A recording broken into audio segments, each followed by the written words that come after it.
Hello, everyone, and welcome to this very special Breaking Barriers, a session today looking at specific issues facing international schools around the world. Today, we're joined by Paul Moore-Bridger at BIS in Ho Chi Minh City, Vietnam. We're very excited to be here today to have a chat and also hear from you about what specific issues you are looking at within your schools. I'd love to know where you're all joining us from because we expect lots of people from around the world. So please put it in the chat box exactly where you're joining us today from. Hopefully, we're speaking to a diverse group of schools. And before we get started, just a bit of housekeeping, as we always do. This session will be recorded and shared online and by email after. So by attending, you are consenting to this. A Q&A will take place at the end of the session. Just type your questions in the chat and stay very interactive in the chat during this conversation. We'd love to hear from you while we're talking live. We'll endeavor to answer as many questions as possible. This is a CPD webinar. You'll receive an email containing a link to a form. Fill out those details and you'll get the certificate. Follow-up communication containing your recording CPD certificate will be sent tomorrow. So keep an eye on your inbox for that. So without further ado, we'll just get going while everyone's putting in where they're joining us from. So again, we're talking about international schools today. So while each family's requirements differ, common reoccurring factors contribute to the decision to choose an international school. The primary lure could be of these schools the opportunity to learn English, the ability to take globally recognized exams, which provide reliable access to global career opportunities. And that's according to ISC. So according to a recent report by ISC Research, the number of international schools worldwide increased from 8,700 in January 2013 all the way to 13,190 in January 2023. So that's a little bit of context about international schools. That's a very brief context because we could talk a little bit more about that. But let's just dive in. And by doing that, let me introduce Paul, because I'm very excited to be speaking with Paul. And he and I spoke earlier this summer in another webinar. So it's really great to see you again, Paul, and have you back. So Paul Moore-Bridger is head of theory of knowledge at BIS, Ho Chi Minh City. He has been a teacher and head of department for over 20 years in a wide variety of secondary schools, including inner city comprehensives, small island community schools, elite independent schools, and prisons. Before moving to Vietnam in 2023 with his family, he was head of philosophy at King Edward's School, Birmingham, and co-founder of the Association of Philosophy Teachers. A very big welcome to you again, Paul. It's great to have you. As we get started, and we're going to go right to speaking to you, Paul, we want to put a poll to the audience because we really want to get an idea, a pulse check of what you're feeling and what you're thinking. So what do you think, and my team's going to put this up, is the biggest issue facing students in international schools? Multiple choice, pick your answer. And Paul, I'm going to put it to you to kind of discuss the results. Great, thank you, Matt. Really nice to be here again, all the way from Ho Chi Minh City. Good to see. I saw some names coming up on the participant list that looked Vietnamese, so welcome to everybody, or say Xin Chào, perhaps I should say. But yeah, perhaps I could have maybe I should start commenting on what I think ahead of the poll results, actually. Sure. Because it's been really interesting. This is my first kind of experience of teaching on the international school circuit. And one of the things that I have found really, really interesting is this issue of kind of the cultural depth of associations that students have. Because as we all know, there's this kind of idea that lots of kids at international schools are what we call maybe third culture kids. There's that term, isn't there? And one of the big challenges that I've certainly noticed in Ho Chi Minh City is that a lot of the associations that the kids have with, say, English, which is what I'm teaching, as well as theory of knowledge. Maybe when you're teaching English literature, that can be a very difficult thing to kind of all of the associations. You're reading a book that mentions kind of autumnal English scenes or something, and they just don't. When I look out the window in Saigon here, there's just nothing that chimes in their experience. So I find that an interesting one. Yeah, looking at the results here, the pressure to move abroad is certainly one that my students feel.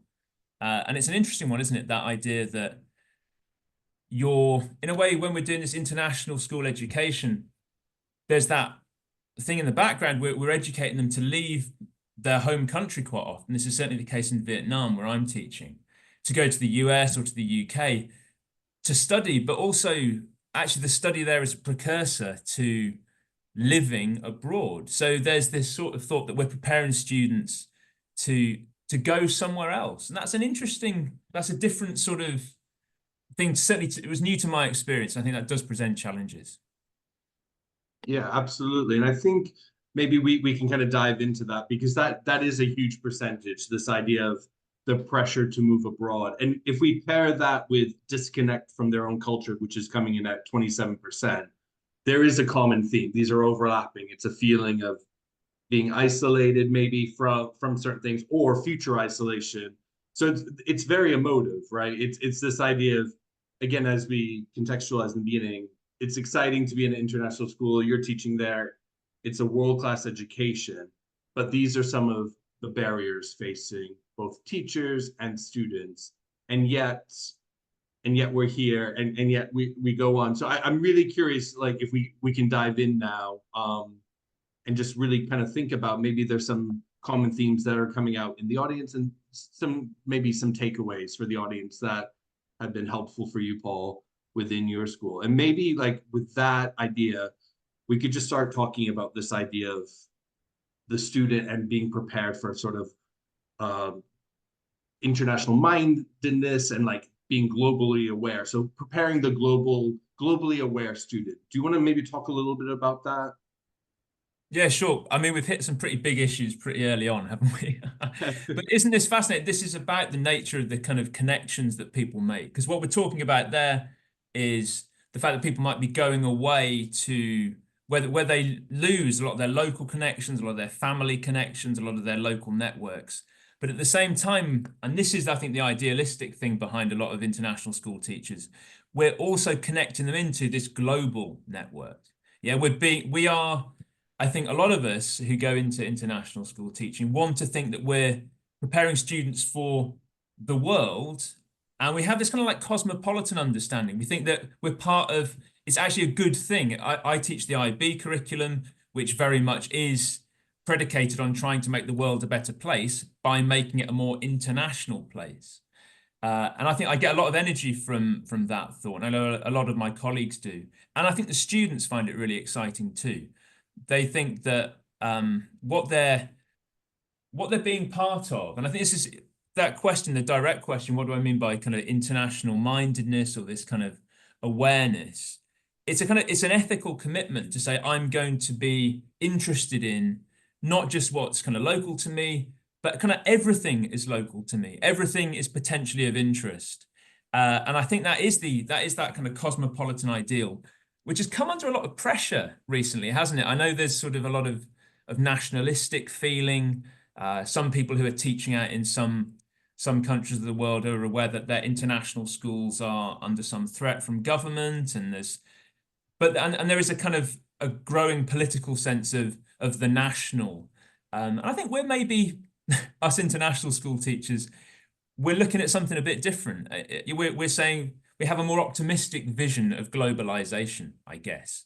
It's a coming together of kind of intellectual communities, of educational communities. It's not just about big business, and it's not just about geopolitics. There's this kind of sense of caring for everybody. And I think at best, that's what I think international mindedness, that's the IB term, or global awareness is all about. And on that idea, like, are there sort of takeaways that we could give the audience members and how you get that conversation going, how you actually do that? Because for a moment here, let's just assume we're all on that same page, that we're trying to create. I love that way that you put it, Paul, this idea of everything's local. I mean, we have everything in our head with our smartphones. So why wouldn't I be interested in something happening across the world? Because there's universal themes as you know, as people. So I love this idea, but how do we do that? How do we get them curious? How do we get students curious, caring, and then also so globally aware that teachers have done their job? Yeah, so I mean here I use a lot of kind of current affairs. I'm a form tutor, so I use a lot of stories, just things that are happening. Either I bring them or I get them from the students. And I think what happens is it's always that I've just been talking about some big abstract ideas, okay? And but they come alive in the concrete and the particular, don't they? So here's an example. I was just talking about that really the tragic case of Liam Payne, who the singer who Hmm. his life. Well, so our kids, for one, they're all aware because we've got this kind of global culture. They all know who One Direction are and all that sort of thing.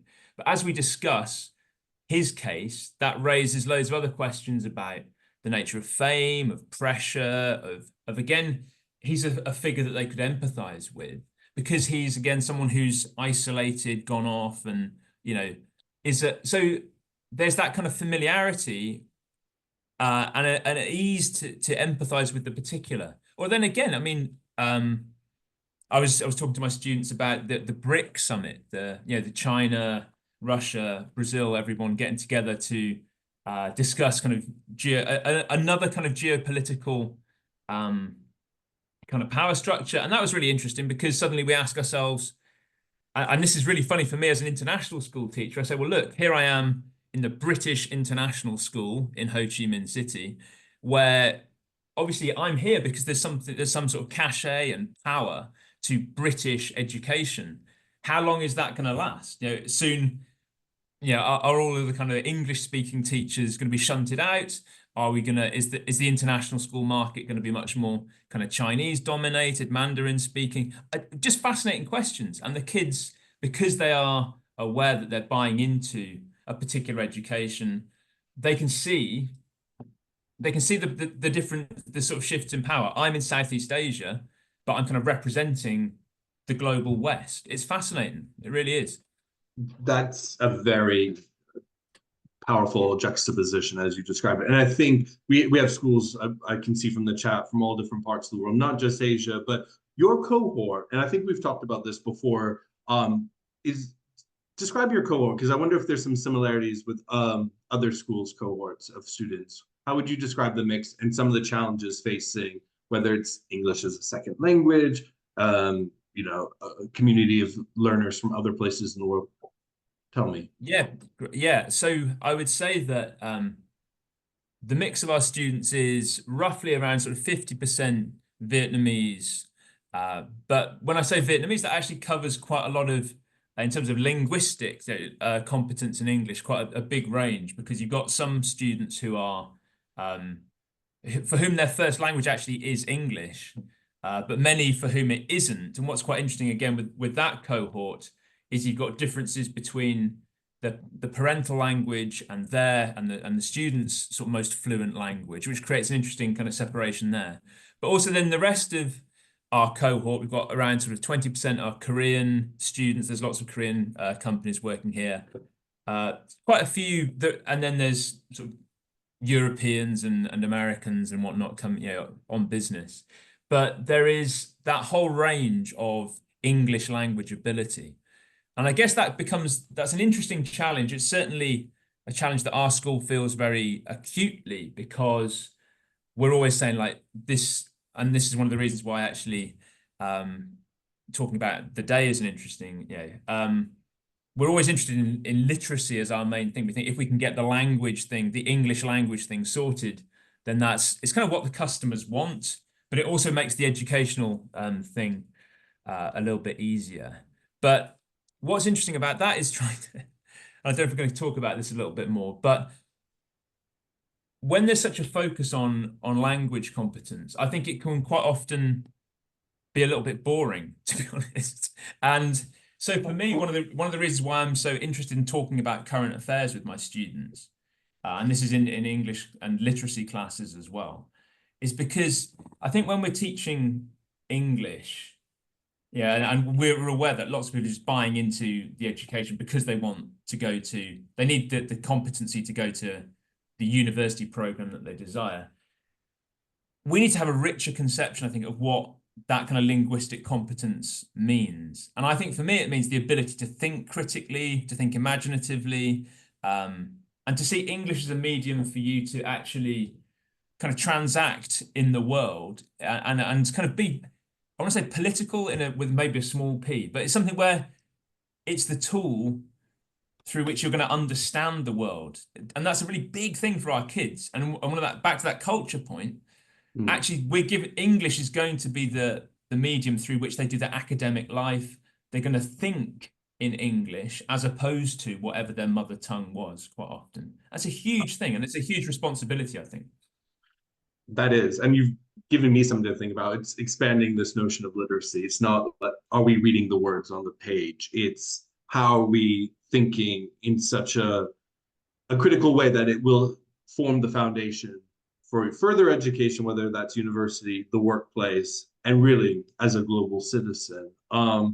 You got me thinking, you mentioned One Direction a second ago, and it's this idea of how do we engage learners with what's happening in the news. And the tragedy of Liam Payne opens up this idea of, where it happened, Buenos Aires. And then if someone's interested in One Direction and this story because it dominated the news last week, they might start getting curious about Argentina or South America or its politics or its history of politics or its people or its languages. And I think that's what's really interesting about talking about world events. It's a portal into another world that might go down some other lane, but that's what creates excitement around learning, understanding. And I think that's really important when we're talking about things that are happening all around the world. We don't know where that's going to lead. Do you think are there, if this is a theme, how we support English learning English as a second language for our students in international schools? What are some of the ways we can do that, maybe specifically to really help them on that journey? Well, I think what's really, really important is to make sure that we're finding texts and stories that are actually speaking to their life world. I think it's important that it's stuff that's kind of happening now, that's fresh. That's why the Liam Payne example is good. I think it's really important not to, because the temptation with literacy, as we've just discussed, is to see it as just pure competence in decoding language. And I think we want to change that conception to this idea of meaning and understanding. And that can only come through using it to debate and discuss the world that you find. So it is taking fresh stories from the news. It is, and actually once that you were talking about the kinds of rabbit holes that you can get, the opportunities that get opened up.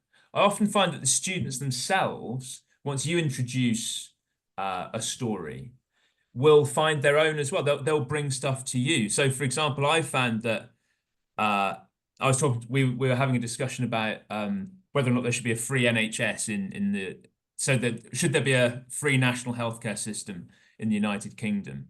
Because obviously there is. And that then leads to a question of should there be the very conception of should there be free healthcare in Vietnam, because there isn't. So you have a discussion about that.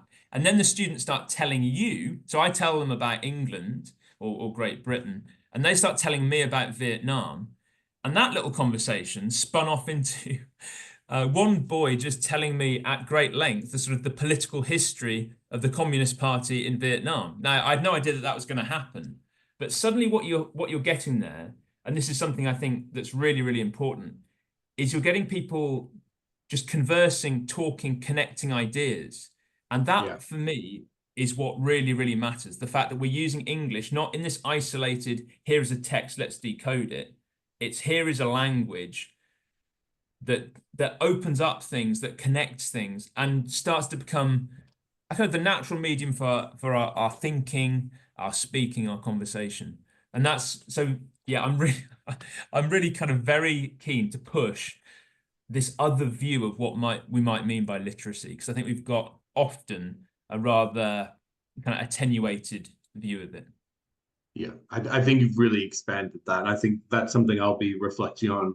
And this bridge that English can be, it goes with this theme of breaking down barriers, because if you can use it as a way into critical thought, then you can solve problems, take up space, in whatever our students are doing after their international school education. This chat's already proffering some really interesting questions in the chat, and I want to get to them just so you know how they can engage with what we're speaking about right now to keep it really in the moment. I have one here right now that came in a few minutes ago. Paul, I'm going to put it to you if I could. How do you deal with difficult topics? I'm kind of amalgamating this longer question just so you know, everyone. How do you deal with difficult topics, ones that might not be appropriate to discuss in the classroom due to cultural norms? We're coming from all different parts of the world. How do we tackle that as educators when we're all dealing with different cultural spheres? I think that's a really interesting question, a really interesting dynamic, and it's one that I was very conscious of teaching in Vietnam. I guess there's a question, of course, which particular each context is going to have different issues. There can be issues around, I guess, sexuality is one.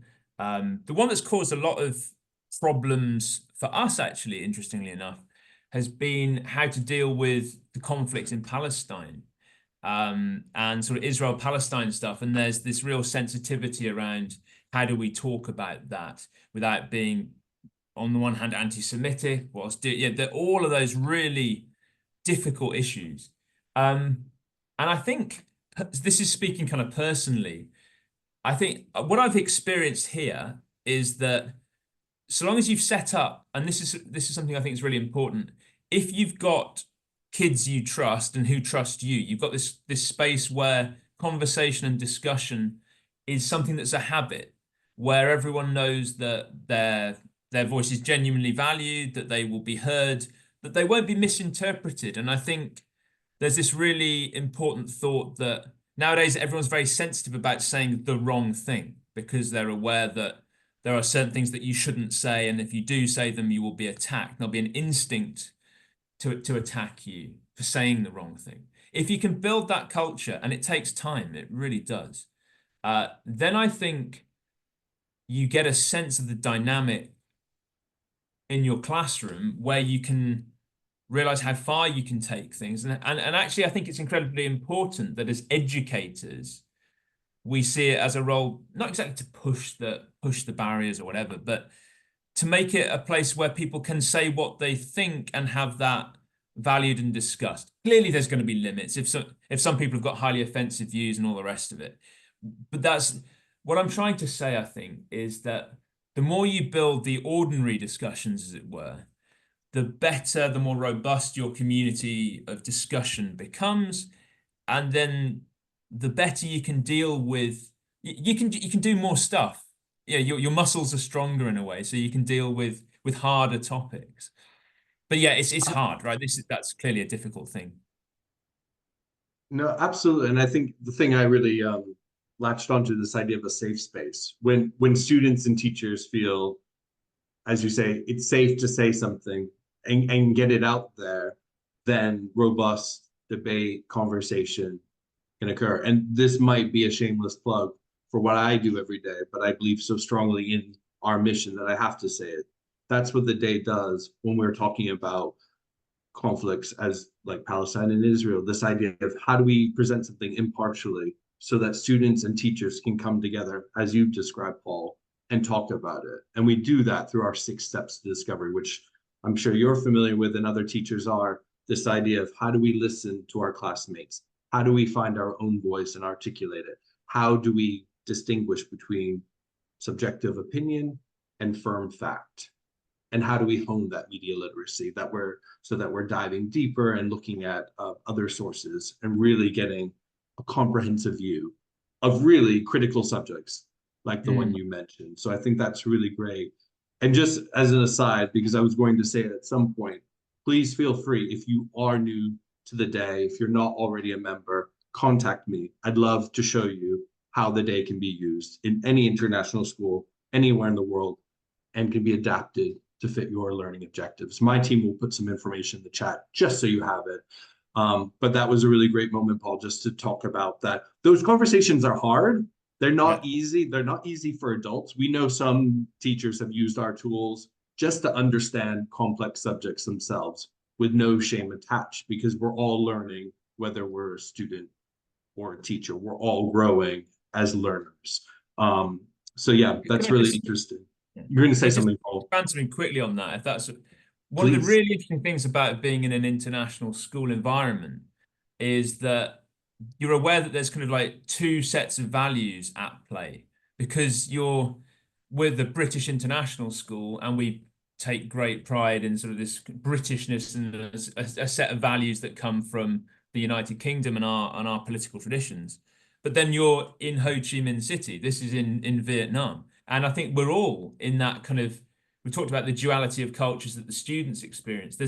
That's really an important thing with values. So our I don't know, our classrooms can be these spaces where students get the opportunity to question the values of their kind of their native country, as it were, Yeah. um, which they might not otherwise get, which can be incredibly valuable, especially if we think about students who may be struggling with questions of, say, sexual identity in a place where that's not, yeah. And so, but at the same time, we're aware of the pressures that come from, yeah, the difficulty that also arises because clearly we don't want to have a kind of sense in which we're asserting a superiority of values. So Yeah. the dynamics are incredibly complicated, and I think in a way, international schools are this fascinating microcosm of some really big issues that are playing out kind of in our politics more generally. So, yeah, I just wanted to say Yeah. that. No, you've identified a tension I think all teachers, wherever they are in the world, can relate to. This idea of, on the one hand, we're trying to support this idea. On the other hand, we're balancing it Mm. with the fabric of where we're teaching. And those are both valid, concerns. We have the chats coming alive, and there's a really rich question I'd love to put to you. And we've kind of talked about this, but let's keep going there because it's really interesting. This comes from a school with students from a wide range of countries and cultures and backgrounds. The question is this: how can we boost relationships that can lead to more critical thinking and productive learning? Yeah, that's a great question. Think about the relationships. Um, well, I suppose we've got to think when we think about relationships and we think about critical thinking. Um, I wonder whether that's actually coming from as a because I think right, we often have this kind of um view that certain cultures are more or less open to critical thinking. We tend to think that one of the virtues of say the British education system or Western university education is that it boosts critique. Um, in a way, I think I'm not sure how true that because I've found that kids are critical. They're questioning. All we mean by critical is questioning. Wherever you give them the opportunity and the time and space to realize that things are to be questioned, and that's where I think it is worth always coming back to in form time or in lessons, just something like the day where you've got a story and you've got both sides just presented for you. So in a way, if you're unfamiliar with the process of doing the critique, it can be modeled for you. And I think as staff, we can do that as well. We can put questions out there that we then sort of answer ourselves, as it were. But I think that it is a long process, but you have to build a kind of a familiarity with it. I'm interested about that bit about relationships, though. How do we make relationships with each other? I guess one of the things I'd say is the diversity of most international school classrooms will just show you that there are different perspectives. And I suppose what we mean by criticality is anyway, when you sort of question yourself or you have a kind of conversation with yourself. And sometimes it's difficult. We'd say someone's not critical if they can't hear the other perspective. So I would certainly say let's draw on the perspectives. Just let's make sure that everybody speaks in the room so we can hear those perspectives. So perhaps the best answer to that is hopefully you've got diversity within your classroom, which will lead to diversity of opinion. If everyone's of the same opinion, then then you can play devil's advocate, I guess. But yeah. Yeah, and I think, Paul, preparing for this webinar, my intersection with this is really in thinking, when I went to university, I happened to go to university in New York City, which, as many people know, is a city filled with a diverse cultural people from all over the world, like every country. But my university at that moment in America had the most diverse population of international students. So my Mm. placement in this conversation is those people became my friends. Not where are you from? You're my friend. You're just my friend. Oh, you're from this place. So coming from a small town in New England, I was then surrounded by a diversity of thought that included my close set of friends. And I think, going back to that question, is this idea of when we're in an international school setting, people are our classmates, their friends, the relationships are complex. And I think the closer you get to someone, the safer you feel to sort of share these diverse points of views. And that can only enrich in the conversation, whether it's in the classroom or, outside the classroom. So I think it's very interesting how the diverse viewpoints can only, make a conversation stronger. And there's other things coming into play with that. Um, with that said, we have another question coming in. What would you say are the biggest challenges for international students with developing empathy? Now, we mentioned empathy before for people from other places, so seeing other people's points of view. Yeah, that's a really interesting one. Do you know what? I think one of the more interesting challenges that I've noticed here is not so much across kind of ethnic or national lines. It's been more of an issue around social class. And I think that's a really interesting, I want to throw that one into the mix for international school teachers to think about, because many of us are teaching people who are from, the elite, or certainly the rich members of society. Not all, but this is kind of the general picture. Certainly most of my students are from the wealthiest people in like in Ho Chi Minh City. And what I notice is that they find it quite easy to relate to each other, to get on with each other. There is a bit of kind of hanging out in sort of, the Korean kids are over here a bit more, but actually no, there's normally quite a good mingling. But what is kind of less, all of their friends are from within that same social circle, and there isn't that kind of comprehensive mixing that you get when you've got students not selected by their ability to pay for education. So there is that thing, isn't there, where actually they'll then go off to university where perhaps also the same thing will happen. Most of their friends will be from a particular social circle, a social echelon. And so that I think is really, that's the one that I think I struggle hardest with. How do you make our students, because then when they do, what we quite often do is we'll do visits to like orphanages in our local area or things like that. But then there's always that sense that you're going as the wealthy person to go and, give charity to and so there's a sense where you don't get that kind of empathy that comes from close understanding and from friendship that you get if you actually really know somebody, I think. So that for me is the bigger challenge than necessarily the international one or the yeah. So that would be my thought about that one. Yeah, I think this speaks to this idea of sort of school relations within that specific location, and this idea of how do schools integrate, whether it's the students, the faculty, so that it feels sincere, to use, kind of to riff off what Mm. you were saying, not this idea of just, oh, we're coming to look at you or to do charity. It's this idea, how do we develop good relationships? Because in that relationship, there's going to be a lot of connection and meaning. And that might speak to that original poll that we put, this idea of how to feel less isolated when you're in international school, no matter where in the world you might be. I think getting close to people is, a wonderful way. How to do that? It depends, I think, on where people are. I'd love to know if there's anyone in the audience who has a specific idea of how their school has got closer to the local community, because I'm sure that's a really powerful thing to share and something that they've discovered. We do have a question in the chat that just came up about theory of knowledge. Now, I know Okay. this is really big with some schools I work with across the world. with the IB program. And I know, Paul, we could talk all day about IB. I know that's something very close to your passion. Do you want to give Samira's question and answer? She just said, does the day have material specifically curated for use in theory of knowledge classes tailored to different areas?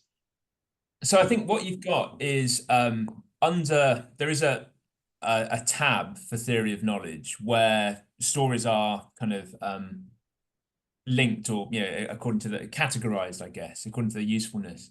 There could be further detail added there, but I think actually it's not too difficult. The way I use the day's stuff for theory of knowledge is two ways, actually. The concrete one is actually around the theory of knowledge exhibition. I don't know if Samira, presumably if she's interested in that, will know what I mean. But the exhibition is really interesting because their students have to think of an object. And quite often the day's coverage has been around, especially like technology stuff. There'll be, I remember there was one fairly recently about an AI chatbot that was impersonating Jesus or something like that.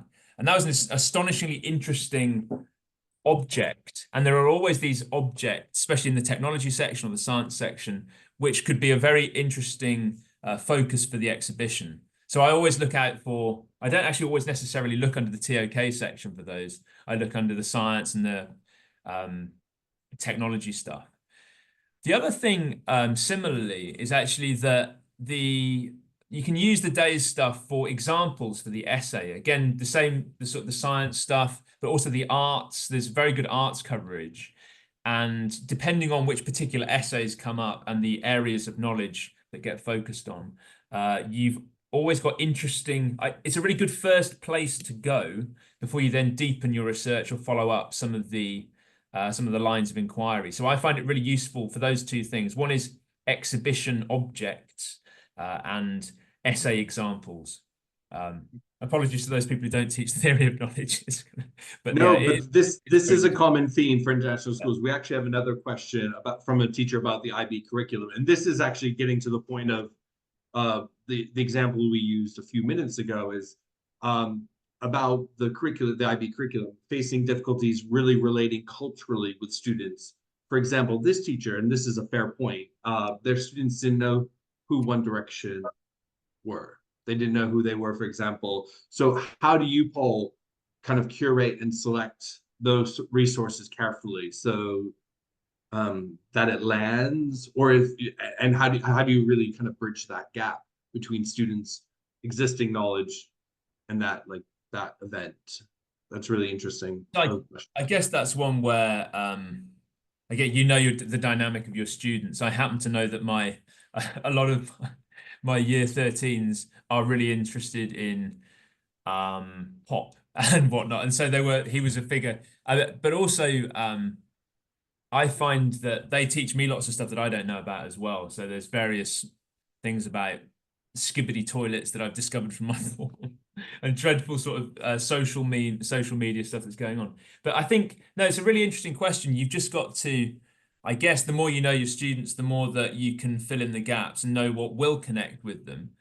I guess sometimes it's quite a fun project just to get them to, I always get students like once a week to lead by bringing their own stuff. So tell me something interesting and then it doesn't have to be too onerous, but that kind of also helps you realize what they do know about and what they are interested in. So I think it's a kind of mixture, and yeah, there's plenty of variety out there. There is just news happening all the time, I guess.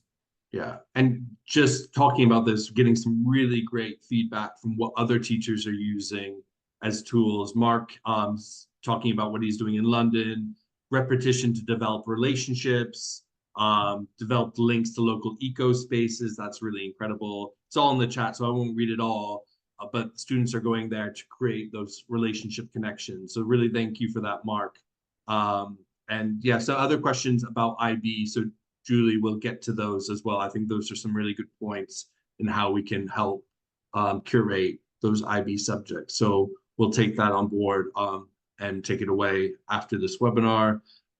Maybe just we're kind of going all across the themes of breaking barriers, but back to this idea of international mindedness. Sebastian, has a really interesting question. How do you think we can promote international mindedness without sacrificing critical thinking? Is that part of Okay. the tension that we described? Yeah, I think we never look at the ideal is to never look at anything uncritically, I suppose. But I suppose what he's pointing out is that if you're just merely celebrating what everyone does everywhere, then you're not being, in a sense, critical, are you?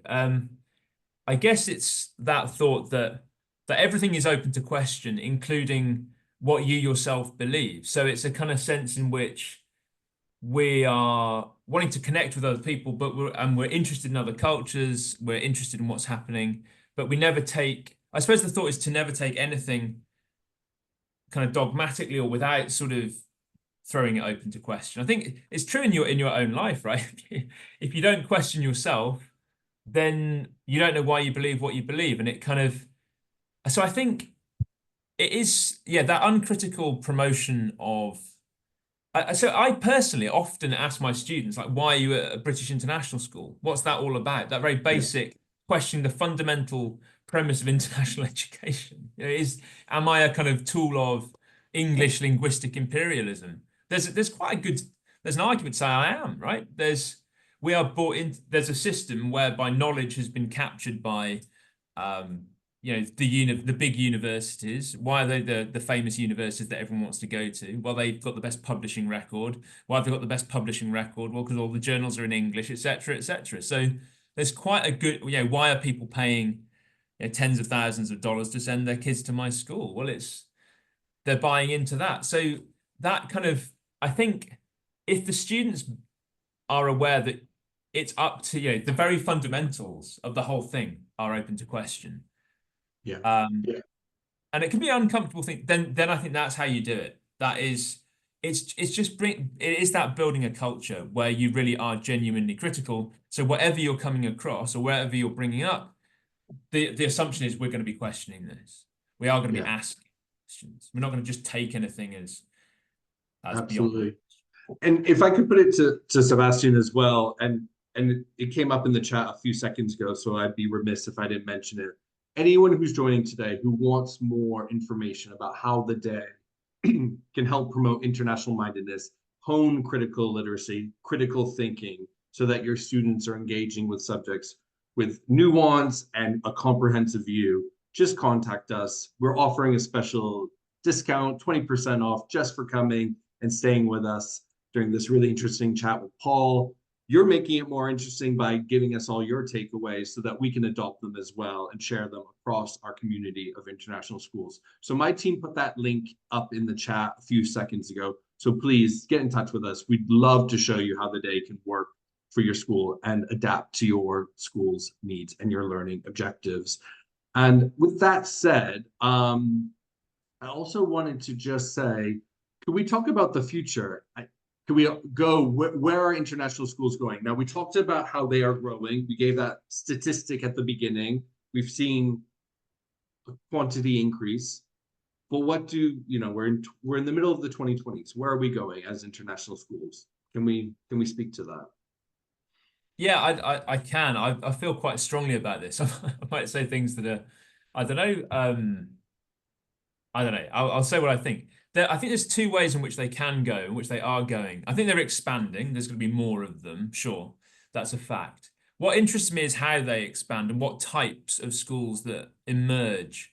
There's obviously, because there is money to be made in it, there are some huge conglomerates and corporations that exist. I'm part of one actually. And there is that sense in which people are just doing this to make money, to get their kids into college, etc., etc. And there's a very transactional. But then at the same time, I really do believe that most of the people on this call, probably all of them, and me included, and we believe that there is this kind of better vision, this ethical vision of what international schools mean. They mean connectedness. They mean global communities. They mean people talking and thinking together. And that's a really good thing, isn't it? Where there's this kind of sense in which globalization has got a bit of a bad name, but because it's seen as synonymous with a kind of economic exploitation. But if it's synonymous with the kind of the sharing of ideas, a kind of cosmopolitan ideal of people genuinely wanting to learn from each other, to learn with each other, and to learn about each other, I think that's fascinating. And for me, so many international schools are about precisely that. They are communities, they are global communities, little villages where people are from everywhere. And there's something extremely beautiful about that. I know we every year we have something called International Day, where everyone just has a flag from a nation that happens to be represented at our school. There's 50 odd nations, there's 50 odd flags, have a parade. I defy anyone not to watch that and feel a little bit of a kind of lump in the throat. It's something like the Olympics where you see all of the people coming together. So there's two visions, and Yeah. I hope the idealistic one wins. And Paul, I was hoping you would close with something that would make us feel very unified and connected. And I think you couldn't have done it better with that image and this idea. So I will take a look at that. And thanks for kind of making us feel all joined up, because that was part of the point of today's Breaking Barriers webinar. I just want to thank you again for joining me, Paul. We've talked for a few times in a few months, and I hope to see you again. And I wanted to say thank you to everyone who added comments into the chat. Like, you've made it much richer, and we will take those away and do something with them. So thank you for that. Next month's webinar is on the 20th of November. For anyone interested, we'll be talking about oracy. This is a hot subject for us. We talk about it a lot. We'll be launching more info about that on our socials and via email this coming Friday. So do look out for that. Thank you again, Paul, and it's been great. I hope to see you all again soon in a different webinar. So take care and see you all next time.